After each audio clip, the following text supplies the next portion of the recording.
ಪ್ರಭುಜಿ ನನ್ನ ಕ್ವೆಶ್ಚನ್ ಏನಪ್ಪ ಅಂತಂದ್ರೆ, ಈ ಏನಾದ್ರೂ ಚೆನ್ನಾಗಿದ್ರೆ ಅಥವಾ ಏನಾದ್ರೂ ತೊಂದರೆಗಳು ಜಾಸ್ತಿ ಬರ್ತಾ ಇದ್ರೆ, ನಾ ಏನಪ್ಪಾ ಇದು ಇಂತ ಯಾಕೆ ಈ ತರ ಆಗ್ತಾ ಇದೆ ಅಂತ ಅಂದ್ರೆ, ಕೆಲವ್ರು ಹೇಳ್ತಾರೆ ಈ ಜನ್ಮ ಹೋದ್ ಜನ್ಮದ್ದು ಕರ್ಮಫಲ ಅಂತ ಹೇಳ್ತಾರೆ. ಅದು ಈ ಜನ್ಮದ್ದು ಮುಂದಿನ ಜನ್ಮಕ್ಕೆ ಕರ್ಮಫಲ ಹೇಗೆ ಫಾರ್ವರ್ಡ್ ಆಗುತ್ತೆ ಪ್ರಭುಜಿ? ಆಗುತ್ತೆ ಮತ್ತೆ ಈ ಜನ್ಮದು ನೆಕ್ಸ್ಟ್ ಜನ್ಮಕ್ಕೆ ಬರುತ್ತೆ. ಸೊ ಹೆಂಗೆ? ಉದಾಹರಣೆಗೆ ನೀವು ಬೆಳಿಗ್ಗೆನೆ ಅಡಿಗೆ ಮಾಡಿದ್ದೀರ. ಅಡಿಗೆ ಮಾಡಿದ್ರೆ ಬೈ ಮಿಸ್ಟೇಕ್ ಜಾಸ್ತಿ ಮಾಡ್ಬಿಟ್ರೆ ಅಂದ್ಕೊಳ್ಳೋಣ. ಇವಾಗ ಬೆಳಿಗ್ಗೆನೆ ತಿನ್ನಕ್ಕಾಗಲ್ಲ, ಹೊಟ್ಟೆ ಇಲ್ಲ. ಏನ್ ಮಾಡ್ತೀರಾ? ಒಂಚೂರು ಇಟ್ಟಿರ್ತೀರ, ಮಧ್ಯಾಹ್ನ ತಿಂತೀರ. ಇಲ್ಲ ಇನ್ನೂ ಮಿಕ್ಕಿ ಐತೆ ಅಂದ್ರೆ ರಾತ್ರಿ ತಿಂತೀರ. ಸೊ ನೀವು ಈ ಜನ್ಮದಲ್ಲಿ ಮಾಡುವಂತ ಪಾಪಗಳು, ಪುಣ್ಯಗಳು ಈ ಜನ್ಮದಲ್ಲಿ ಅದು ಎಲ್ಲನೂ ಸವಿಯಕ್ಕೆ ಆಗೋದಿಲ್ವಲ್ಲ. ಒಂಚೂರು ಬಾಕಿ ಇರುತ್ತೆ. ಅದು ನೆಕ್ಸ್ಟ್ ಜನ್ಮಕ್ಕೆ ಬರುತ್ತೆ.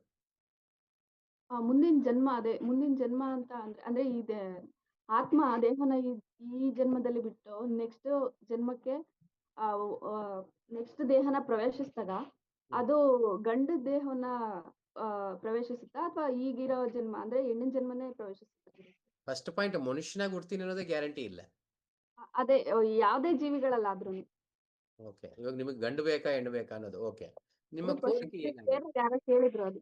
ರೈಟ್, ನಿಮ್ಮ ಕೋರಿಕೆ ಏನಾಗಿದೆ ಅದ್ರ ಮೇಲಾಗಿರುತ್ತೆ. ಉದಾಹರಣೆಗೆ ನಿಮಗೆ ಗಂಡನ ಮೇಲೆ ತುಂಬಾ ವ್ಯಾಮೋಹ ಅಂತ ತಿಳ್ಕೊಳ್ಳೋಣ, ಗಂಡಸರ ಮೇಲೆ. ನೆಕ್ಸ್ಟ್ ಜನ್ಮ ನೀವು ಗಂಡಸರಾಗ್ತೀರ. ಗಂಡಸರು ನೋಡಿ ಎಷ್ಟು ಶಕ್ತಿ ಇದೆ, ಎಷ್ಟು ಹೆಂಗಿದ್ದಾರೆ, ಹಂಗೆ ಹಿಂಗೆ ಅನ್ಕೊಂತ ನೀವು ಗಂಡಸರಾಗ್ತೀರ. ಕೆಲವರು ಹೆಂಗಸರ ಮೇಲೆ ಎತ್ತಿನ ಅಯ್ಯೋ ಎಷ್ಟು ಸುಂದರವಾಗಿದ್ದಾಳೆ, ಎಷ್ಟು ಇದಾಗಿದ್ದಾಳೆ, ಅವ್ರು ಹೆಂಗಸರಾಗ್ತಾರೆ.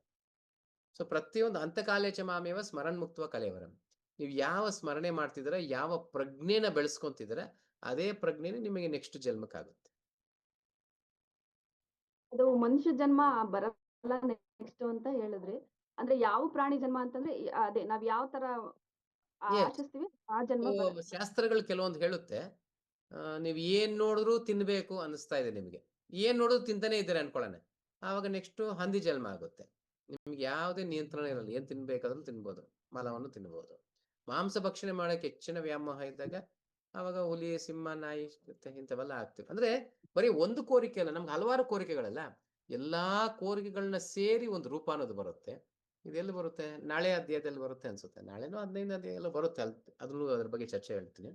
ಸೊ ಯಾವ ರೀತಿ ನಮ್ಮ ದೇಹಗಳು, ನಮ್ಮ ಇಂದ್ರಿಯಗಳು ಹೆಂಗ್ ಸೃಷ್ಟಿಯಾಗುತ್ತೆ, ಎಲ್ಲ ನನ್ನ ಕೋರಿಕೆ ಮೇರೆಗೆ ಸೃಷ್ಟಿಯಾಗುತ್ತೆ. ಅಂಥದೇ ಒಂದು ಮೂಗು, ಅಂಥದೇ ಬಾಯಿ, ಅಂಥದೇ ಕಿವಿ, ಆ ರೀತಿ ಸೃಷ್ಟಿಯಾಗುತ್ತೆ. ಅಂದ್ರೆ ಎಲ್ಲ ನನ್ನ ಕೋರಿಕೆಗಳ ಮೇಲೆ ಆಧಾರಿತವಾಗಿದೆ.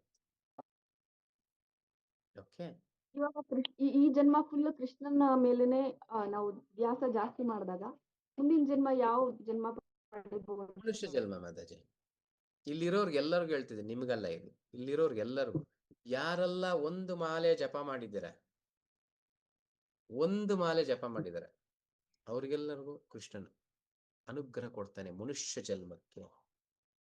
ಪ್ರಾಣಿ ವರ್ಗಕ್ಕೆ ಹೋಗೋದಿಲ್ಲ ಅವರು. ಒಂದು ಮಾಲೆ ಜಪ ಮಾಡಿದವರು ಪ್ರಾಣಿ ವರ್ಗಕ್ಕೆ ಹೋಗಲ್ಲ. ಇದನ್ನ ಡೌಟ್ ಇದ್ರೆ ನೀವು ಓದ್ಕೊಳ್ಳಿ, 2ನೇ ಅಧ್ಯಾಯ 40ನೇ ಶ್ಲೋಕ. ನೇಹ ವಿಕ್ರಮ ನಾಶೋಸ್ತಿ ಪ್ರತ್ಯನ ವಿದ್ಯತೆ ಸ್ವಲ್ಪ ಬಪ್ಯಸ್ಯ ಧರ್ಮಸ್ಯ ತ್ರಾಯತೋ ಮಹತೋ ಭಯಾತ್. ಸ್ವಲ್ಪ ಸ್ವಲ್ಪಂ, ಚಿಕ್ಕದಾಗಿ ಒಂದು ಮಾಲೆ ಜಪ ಮಾಡಿದವರು ಸಹ ಮನುಷ್ಯ ಜನ್ಮವನ್ನು ಹೊಂದ್ತಾರೆ. ಕ್ಲಿಯರ್? ಅಂದ್ರೆ ಭಗವಂತನ ನಾಮಕ್ಕೆ ಎಷ್ಟು ಶಕ್ತಿ ಇದೆ ಗೊತ್ತೆ. ಭಕ್ತನಾದ್ರ ಮೇಲೆ ಅದ್ರ ಅನುಭವ ಆಗುತ್ತೆ, ಆಗ್ಬೇಕು.